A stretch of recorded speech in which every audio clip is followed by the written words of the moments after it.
Salut mes amis, bonsoir. Comme d'habitude, je vous souhaite un bon vendredi plein de joie, de bonheur, de santé et de réussite, et avec beaucoup d'amour et de respect. Aujourd'hui, nous allons voir un sujet qu'on côtoie tous les jours dans notre société avec des gens de personnes qu'on voit tout le temps, qu'on côtoie tout le temps, qui sont là avec nous. Alors, je vais deux personnes qui sont des personnes instruites, bien éduquées, qui ont du savoir, qui ont des postes bien rémunérés, etc. Mais dans la façon de se comporter, ou bien de comment ils réagissent, là est le problème. Alors nous allons, ces deux personnes, il y a la personne totalitaire et la personne relative. Yani nisbiya ou shumuriya. Une personne totalitaire, si tu le côtoies, ou bien si tu l'as comme ami, tu vas souffrir avec lui. Il ne peut pas accepter un mot hors de ce qu'il pense. C'est-à-dire, même si tu lui dis cette chose est bleue, il va te prouver que là, elle est un peu bleue, mais pas bleu foncé. C'est ça, c'est des personnes totalitaires. Et notre monde est plein de gens comme. Avec un totalitaire, il faut être passif. C'est-à-dire, sinon tu vas être tout le temps en contradiction avec lui. Tu vas tout le temps te disputer avec lui. Alors il vaut mieux. Lui, il se sent satisfait quand il parle et toi tu l'écoutes. C'est ça le totalitaire. Il ne veut pas que tu dises un mot. Ou bien tu mets dans sa phrase ou dans son texte un mot. Il croit qu'il connaît tout, qu'il est là, qu'il est sage, qu'il donne des leçons, etc. Mais alors ces personnes-là, vous pouvez les constater, c'est toujours le bas âge, c'est toujours l'enfance, c'est dans son enfance comment il a vécu. S'il a vécu avec un père tyrannique, dictature, il y a tous les défauts du monde. Alors c'est normal, l'enfant, quand il devient adulte, il devient lui aussi, quand je dis dictature, c'est dans la parole. On te donne pas la possibilité de dire un mot. Alors, avec ces personnes totalitaires, parce que tu ne peux pas les perdre, soit tu peux même trouver dans ta famille, ton frère, ton cousin, ton voisin, tu peux le trouver partout. Donc, il vaut mieux se taire et écouter. Alors, quand tu écoutes, il va tout le temps chercher auprès de toi pour te parler, parce que tu ne le contredis pas, tu ne cherches pas à savoir, oui, et des fois même tu ne l'écoutes même pas, tu es ailleurs, et lui il parle de là, comme on dit, du coq à l'âne. C'est-à-dire il sort d'une situation après une autre situation, et lui il se sent satisfait. Mais au fond de lui-même, il se pose la question, pourquoi moi je suis comme ça? Pourquoi les gens ne pas... Alors, il y a de l'autre côté la personne qui est éblouie, la personne bien éduquée, qui est la personne relative.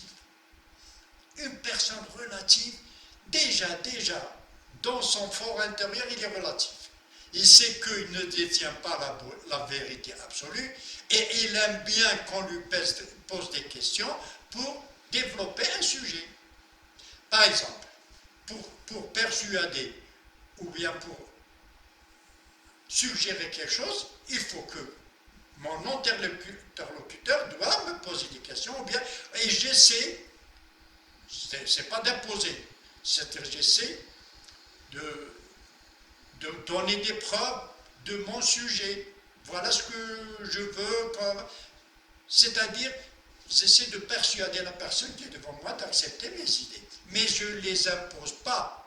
C'est-à-dire je cherche des mots, des phrases pour le persuader que mon idée, mais s'il ne l'accepte pas, je ne suis pas totalitaire. Alors, la personne relative, elle est sociable. Tu le trouves avec 3 personnes, 4 personnes, en train de discuter. On a dit l'autoritaire, il veut être que en face à face. Quand il y a trop de monde, il ne se sent pas à l'aise. Parce qu'il ne peut pas imposer ses idées, etc. Mais la personne relative, il t'écoute et il sait que tu as des idées contraires à lui, par exemple. Et moi, j'ai des idées contraires à toi. Alors, on essaie de les adapter pour se comprendre. Mais ce n'est pas une vérité absolue, ce n'est pas 1 plus 1 égale 2. C'est des discussions qu'on fait tous les jours. Si chacun essaie d'imposer ses idées, donc on tombe dans la dictature, c'est ça la dictature. Il n'y a pas d'autre mot à donner à ces personnes-là que de la dictature. Et la dictature ne mène à rien. Tu viendras un jour, tu seras seul. Parce que les gens t'acceptent 1 fois, 2 fois, 3 fois, mais quand tu les embêtes, ils peuvent te laisser y aller ailleurs. Surtout la personne veut la paix. Moi, quand je sors, par exemple, pour aller, par exemple, au stade ou bien dans un jardin, je veux chercher ma paix. Alors, si je trouve une personne qui me procure cette paix, c'est-à-dire que quand je dis procure cette paix, ça veut dire qu'ils ne me contredisent pas tout le temps.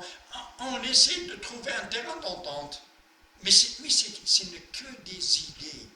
Ce n'est pas une vérité absolue qu'on détient. On est en train de discuter. Mais quand on parle de logique, par exemple, quelque chose de mathématique, ça c'est 1 plus 1 égale 2, ça et c'est fini. Mais quand il décide, que chacun ses idées, d'après son comportement, d'après son entourage, d'après sa vie, d'après son expérience, il peut t'apporter son expérience, mais il ne le t'impose pas, ou bien tu ne lui imposes pas.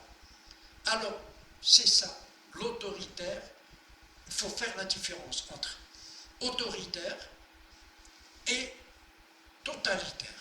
Autoritaire, c'est-à-dire l'autorité. C'est normal. Un policier ou bien un gendarme, il doit être autoritaire. Sinon, tout le monde va un père doit être, je ne dis pas autoritaire au sens du mot de autoritaire, c'est-à-dire que l'enfant sent cette autorité de son père. Mais pas totalitaire. Totalitaire, c'est autre chose. L'autorité, c'est là pour qu'il y ait de l'ordre, qu'il y ait par exemple, si on ne peut pas vivre sans policier, sans gendarme, ça c'est ce qu'on appelle l'autorité. Mais les totalitaires, c'est de la dictature.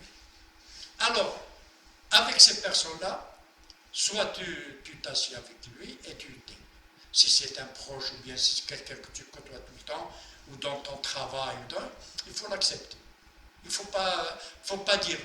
D'ailleurs, même les gens savent.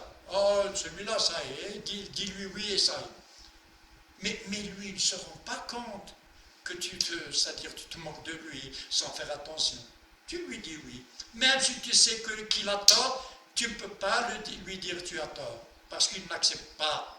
Mais tandis qu'une personne relative, elle accepte, j'ai tort. Moi, je ne détiens pas toutes les vérités du monde. Je peux avoir tort comme je peux avoir raison. Mais on discute. Et quand on discute, c'est-à-dire la règle de la discussion, c'est laisser l'autre parler, comme toi tu parles. Mais le totalitaire, il ne te laisse même pas faire un mot, même pas dire un mot. Parce que lui, il se croit dans son fort intérieur qu'il sait tout.